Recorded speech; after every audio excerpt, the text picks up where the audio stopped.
नमस्कार, स्वागत है आपका। मैं हूं नंदिनी मिश्रा, आपके साथ शुरुआत करेंगे सुपरफास्ट 100 की। पंचकुला में गुरुवार को राज्य स्तरीय अन्नपूर्णा कार्यक्रम का आयोजन किया गया। इस दौरान वीडियो कॉन्फ्रेंसिंग के जरिए केंद्रीय रक्षा मंत्री राजनाथ सिंह भी जुड़े। कार्यक्रम को संबोधित करते हुए सीएम मनोहर लाल ने कहा कि गरीबों के कल्याण के लिए काम किए जा रहे हैं, इसलिए कोरोना से प्रभावित हुए लोगों के लिए योजना बनाई गई है ताकि देश का कोई गरीब अन्न के अभाव में न रहे। सीएम ने बताया कि 2 लाख लोगों को योजना का लाभ मिला है। इस मौके पर केंद्रीय रक्षा मंत्री राजनाथ सिंह ने भी कहा कि मोदी सरकार में भ्रष्टाचार खत्म हुआ है। किसानों के खाते में सीधे 6,000 रुपए दिए जा रहे हैं। वहीं कृषि कानूनों को लेकर भी राजनाथ सिंह ने कहा कि किसानों को धीरे धीरे सच्चाई समझ आ रही है। गरीबों को लाभ देना ही सरकार की प्राथमिकता है।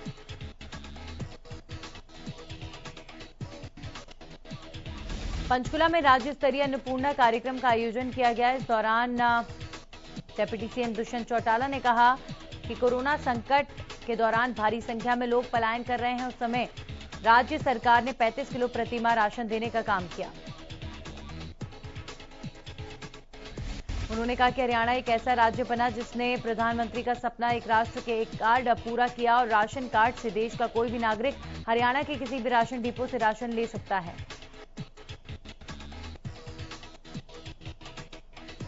रादौर में प्रधानमंत्री गरीब कल्याण अन्न योजना के कार्यक्रम की आयोजन किया गया, जिसमें पूर्व राज्य मंत्री कर्णदेव कंबोज ने पात्र लोगों को 5 किलो गेहूं के बैग भेंट किए।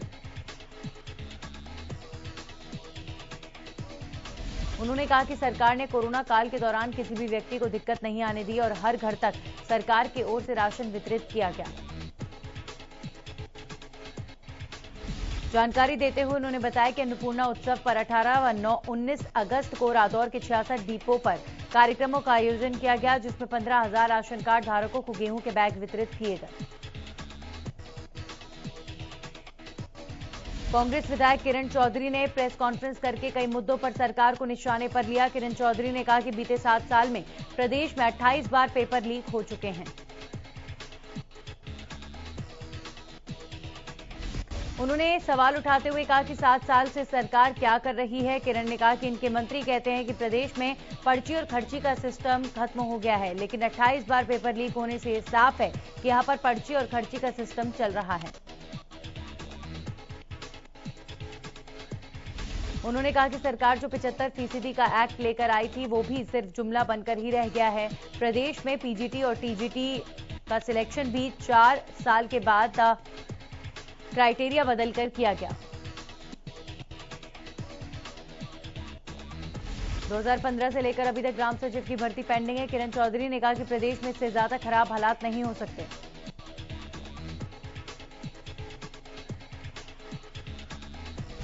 सिरसा से विधायक एवं एचएलपी सुप्रीमो गोपाल कांडा के अनुज एवं हरियाणा लोकहित पार्टी के वरिष्ठ उपाध्यक्ष गोविंद कांडा ने कहा है कि सिरसा नगर परिषद के माध्यम से पूरे देश में सबसे कम समय में सर्वाधिक विकास कार्यों का नया कीर्तिमान बनेगा। उन्होंने 6 महीने में 100 करोड़ रुपए के विकास कार्य होने की बात कही है। बता दें कि सिरसा के प्रत्येक वार्ड में विधायक गोपाल कांडा के निर्देश पर विकास कार्य जारी हैं। गोविंद कांडा सिरसा की बाटा कॉलोनी, विष्णुनगर और शक्तिनगर में अवलोकन करने के बाद जन समस्याएं सुन रहे थे। गोविंद कांडा ने कहा कि नगर परिषद में हरियाणा लोकहित पार्टी की चेयरपर्सन बनने के बाद लगातार विकास कार्य जारी हैं। उन्होंने कहा कि सभी वार्डों में सड़क निर्माण का कार्य चल रहा है। मौके पर मौजूद जन स्वास्थ्य विभाग के अधिकारियों को सीवर समस्या हल करने के निर्देश दिए गए हैं। साथ ही उन्होंने हरियाणा के मुख्यमंत्री मनोहर लाल का भी विकास कार्यों के लिए पर्याप्त धन उपलब्ध करवाने के लिए आभार व्यक्त किया।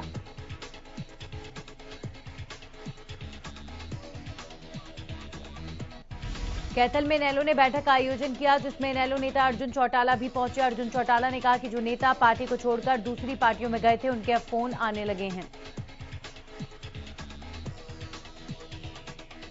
अर्जुन चौटाला ने बताया कि पार्टी छोड़कर गए नेताओं का कहना है कि जो सम्मान उन्हें इनेलो में मिलता था वो सम्मान दूसरी पार्टियों में नहीं मिल रहा, इसलिए वे पार्टी में वापस आना चाहते हैं। अर्जुन ने कहा कि इनेलो फिर से संगठन को मजबूत करने के लिए काम कर रही है। साथ ही अर्जुन ने किसान आंदोलन को लेकर सरकार पर भी निशाना साधा।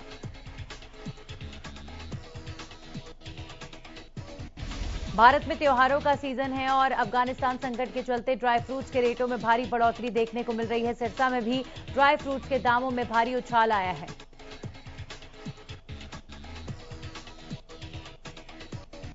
अफगानिस्तान से इंपोर्ट होने वाली बादाम गिरी के दामों में 200 से 300 रुपए प्रति किलो की बढ़ोतरी हुई है। साथ ही अफगानिस्तान से आने वाली अंजीर, पेशावर का पिस्ता और मुनक्का के रेट भी बढ़ गए हैं। अफगान संकट के चलते इंपोर्ट एक्सपोर्ट पर असर पड़ा है। त्योहारों के सीजन में लोग अपने रिश्तेदारों और दोस्तों को मिठाई के बदले ड्राई फ्रूट्स देना पसंद करते हैं, लेकिन अब इनके महंगे होने से इसका सीधा असर ड्राई फ्रूट्स के शौकीन भारतीयों की जेब पर पड़ने वाला है। अफगानिस्तान पर तालिबान के कब्जे के बाद से देश में अफरा तफरी का माहौल। वहीं हालातों को देखते हुए चौधरी चरण सिंह हरियाणा कृषि विश्वविद्यालय में पढ़ाई कर रहे अफगानिस्तान के छात्रों के लिए विश्वविद्यालय ने बड़ा फैसला लिया है।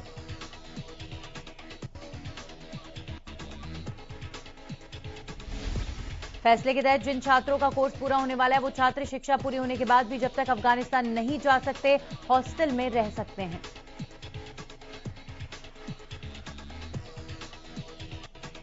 छात्रों ने बताया कि अपनी मातृभूमि को लेकर सभी के मन में प्रेम होता है, इसलिए अपने देश में इतनी दूर आकर भी अफगानिस्तान की स्थिति को लेकर वे चिंतित हैं। वहीं परिवार को लेकर भी मन में डर का माहौल बना हुआ है। प्रदेश में कोरोना के 25 नए मामले सामने आए हैं, जिसमें गुरुग्राम में 5, यमुनानगर में 4 और पंचकुला और सिरसा में 2-2 नए मामलों की 3-3 नए मामलों की पुष्टि हुई है। दरअसल प्रदेश के 12 जिलों में कोरोना का कोई नया मरीज नहीं सामने आया, जबकि प्रदेश में कोरोना का रिकवरी रेट 98.66% है। इसी के साथ ही प्रदेश में कुल मरीजों का आंकड़ा 7,70,291 पर पहुंच चुका है। वहीं कोरोना से प्रदेश में कुल 9,664 मरीजों की मौत हो चुकी है। जींद के उचाना कला में प्रशासन के खिलाफ किसानों का विरोध प्रदर्शन देखने को मिला। किसानों ने बताया कि प्रधानमंत्री गरीब कल्याण अन्न योजना के तहत एक थैले में 5 किलो गेहूं बांटा जा रहा है।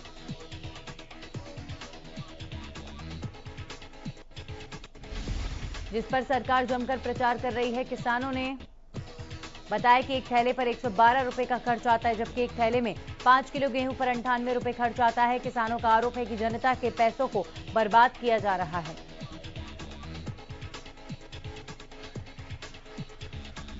हरियाणा सरकार ने रक्षाबंधन के मौके पर महिलाओं और 15 साल तक के बच्चों को तोहफा देने का काम किया है।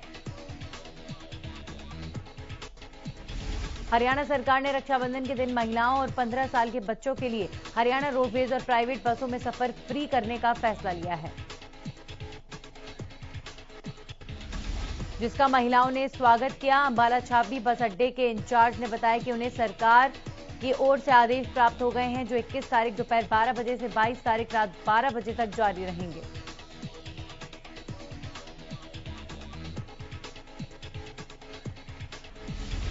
यमुनानगर के अजीजपुर कला राजकीय माध्यमिक विद्यालय में शराब के नशे में धुत टीचर ने जमकर हंगामा किया। बता दें कि ये टीचर सरकारी स्कूल में प्राइमरी स्कूल की पहली और दूसरी कक्षा को पढ़ाता था।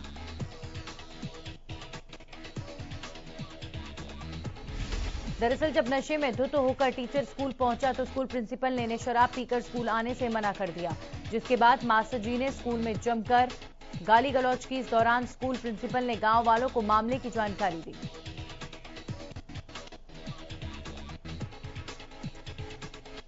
जिसके बाद स्कूल में गांव वाले आए और शराबी टीचर को डायल 112 पर कॉल कर पुलिस के हवाले कर दिया। ग्रामीणों और स्कूल प्रिंसिपल ने बताया कि टीचर अक्सर शराब के नशे में आता है और इसी तरह हंगामा करके चला जाता है।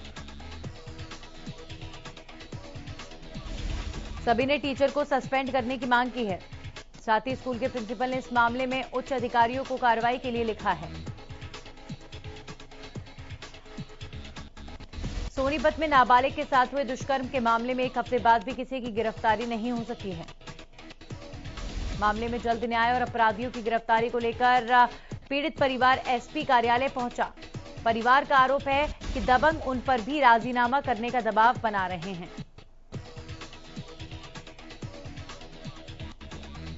मामले में पीड़ित परिवार ने सदर थाना पुलिस पर भी आरोप लगाए हैं। पीड़ित परिवार का कहना है कि पुलिस भी आरोपियों को अंदरूनी सहयोग कर रही है। भिवानी में भूमाफियाओं का आतंक लगातार बढ़ता जा रहा है। दरअसल एक ठेकेदार ने अपने साथियों के साथ मिलकर नगर परिषद के चेयरमैन, वाइस चेयरमैन, पार्षद और एक ठेकेदार पर जानलेवा हमला कर दिया है।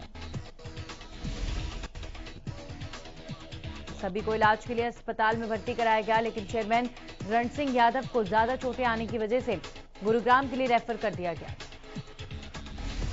मामले की जानकारी देते हुए वाइस चेयरमैन मामन चंद प्रजापति ने बताया कि राम अवतार नाम के ठेकेदार ने उन्हें रात के समय मंडी टाउनशिप में बुलाया था और बुलाने के बाद साजिश के तहत अपने साथियों के साथ मिलकर उन पर हमला कर दिया था। आरोप यह भी है कि राम अवतार फर्जी बिल की पेमेंट चाहता था, जिसे नगर परिषद पास नहीं कर रही थी। इसी रंजिश को लेकर सभी पर धोखे से हमला कर दिया गया। गोहाना रोहतक रोड पर एक युवक का शव मिलने से सनसनी फैल गई। ये शव गांव भैंसवान खुर्द चौकी से करीब 500 मीटर दूर मिला। सूचना मिलते ही पुलिस मौके पर पहुंची और शव को नागरिक अस्पताल में भर्ती करवाया गया। मृतक की पहचान जितेंद्र के रूप में हुई है, जो लाखन माजरा गांव का रहने वाला था। परिवार वालों ने इसके पीछे हत्या का शक जताया है।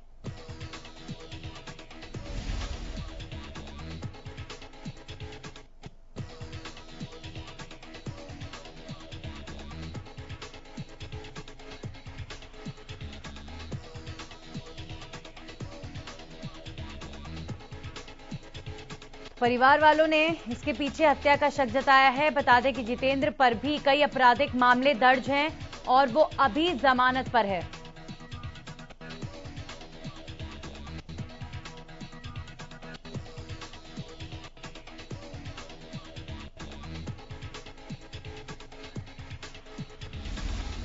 रोहतक के नौनत गांव में एक शख्स का शव मिला। शख्स की पहचान वीरेंद्र के रूप में हुई, जो सोनीपत जिले के गोरड़ गांव का रहने वाला था। बताया जा रहा है कि यह शख्स 15 अगस्त से ही लापता था। परिजनों ने जानकारी देने वाले को 50,000 का इनाम देने की घोषणा की थी। फतेहाबाद के गांव नूर की अहली में भ्रष्टाचार का मामला सामने आया, जहां पर उद्घाटन से पहले ही नवनिर्मित जल घर की दीवारें व टैंक में दरारें आई हैं, जिसको लेकर ग्रामीणों ने जन स्वास्थ्य विभाग और जल का निर्माण कर रहे ठेकेदार पर भ्रष्टाचार के आरोप लगाए, जिसके बाद विभाग के एक्सीएन ठेकेदार का बचाव करते हुए नजर आए। उन्होंने कहा कि लगभग 1.5 करोड़ की लागत से जलघर का निर्माण कार्य किया जा रहा है। जो भी इसमें कमियां हैं उसको जल्द ही दुरुस्त कर दिया जाएगा। सोनीपत बहालगढ़ रोड पर शॉर्ट सर्किट के कारण गाड़ियों के 2 शोरूम में आग लग गई, जिससे शोरूम में खड़ी 10 से ज्यादा गाड़ियां जलकर राख हो गईं।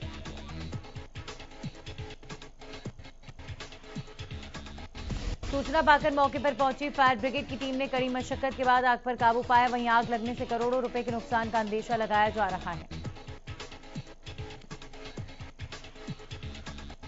हरियाणा के विश्वविद्यालयों में टीचिंग और नॉन टीचिंग स्टाफ के ऑनलाइन ट्रांसफर किए जाने को लेकर भारी विरोध जारी है। प्रदेश के सभी विश्वविद्यालयों के साथ साथ हिसार के गुरु जंबेश्वर विश्वविद्यालय में भी कर्मचारियों ने हड़ताल की और वाइस चांसलर कार्यालय के सामने धरना प्रदर्शन किया गया। कर्मचारी नेताओं ने कहा कि विश्वविद्यालय एक ऑटोनोमस बॉडी है और इसमें दखल अंदाजी करके सरकार गलत कर रही है। विश्वविद्यालय में जिन अध्यापकों और नॉन टीचिंग कर्मचारियों ने मेहनत की और लैब तैयार की है, अब उन्हें कहीं और ट्रांसफर कर दिया जाएगा तो बच्चे और प्रोफेसर रिसर्च कैसे कर पाएंगे। नए आने वाले स्टाफ का यहां पर एडजस्ट होना भी संभव नहीं। झज्जर में नौकरी से हटाए सफाई कर्मचारियों ने जिला सचिवालय से राव तुलाराम चौक तक रोष मार्च निकाला। इस दौरान सरकार और स्वास्थ्य विभाग के खिलाफ जमकर नारेबाजी की गई।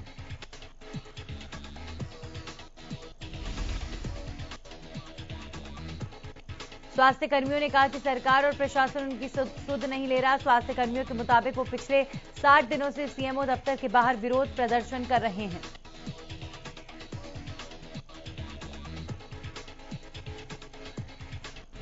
उन्होंने कहा कि उन्हें बिना नोटिस के नए ठेकेदार के द्वारा हटा दिया गया और उनकी जगह पर नए कर्मियों को भर्ती कर लिया गया।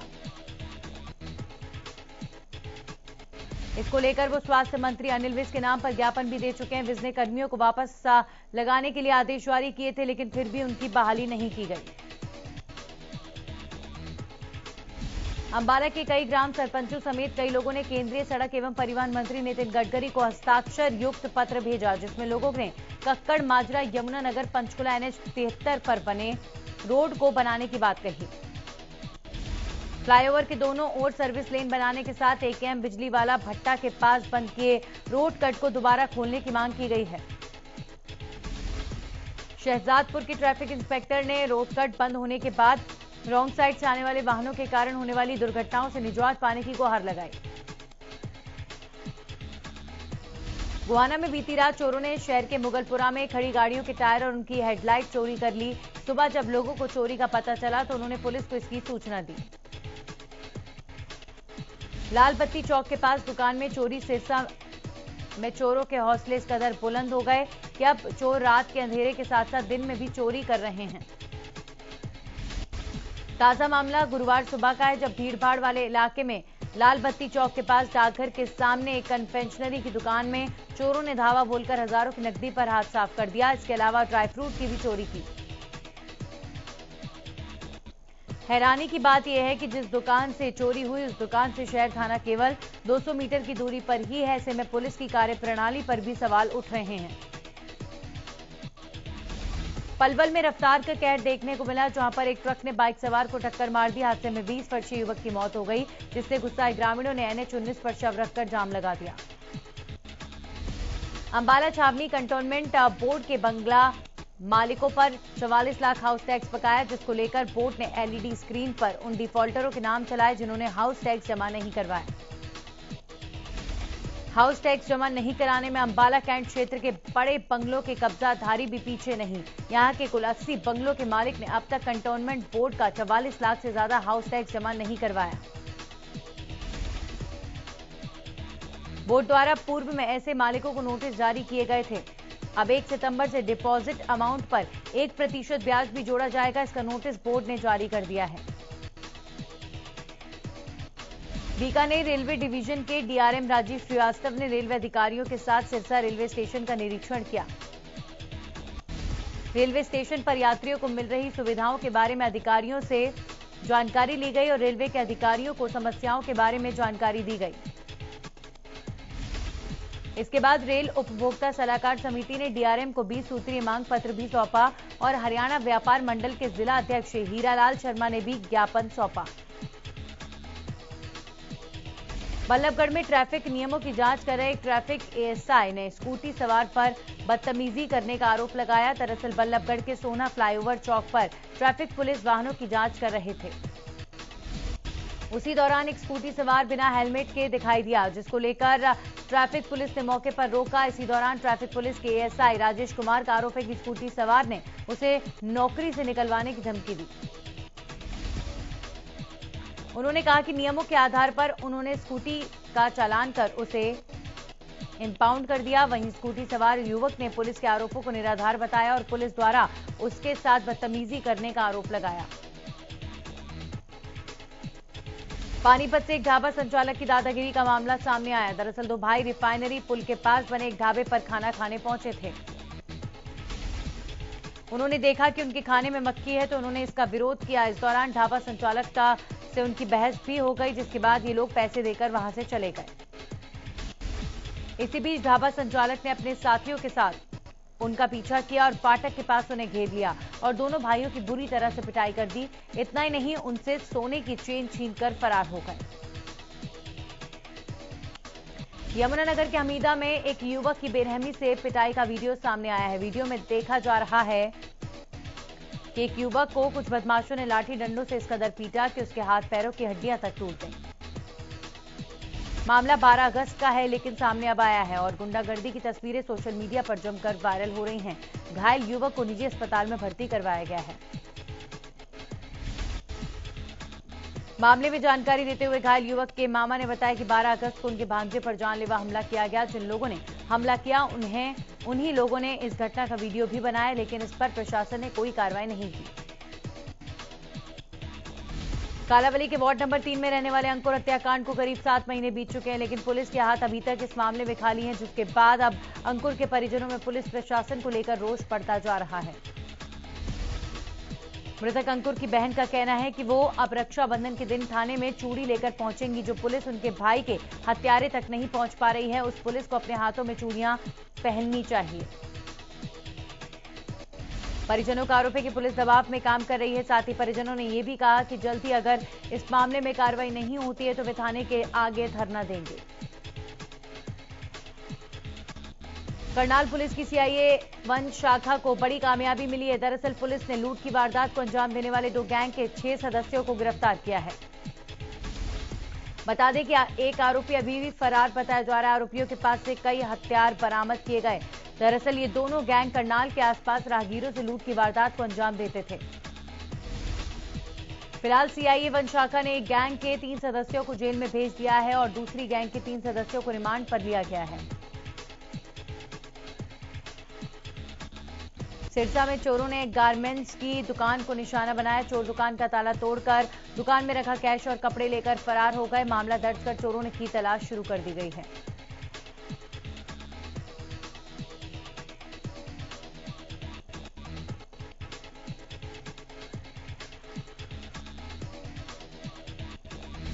बहुचर्चित डिंगर हेड़ी गैंगरेप और डबल मर्डर केस में बुधवार को पंचकुला की विशेष सीबीआई कोर्ट में सुनवाई होनी थी, लेकिन गवाहों के पेश न होने की वजह से सुनवाई को 15 सितंबर तक के लिए टाल दिया गया।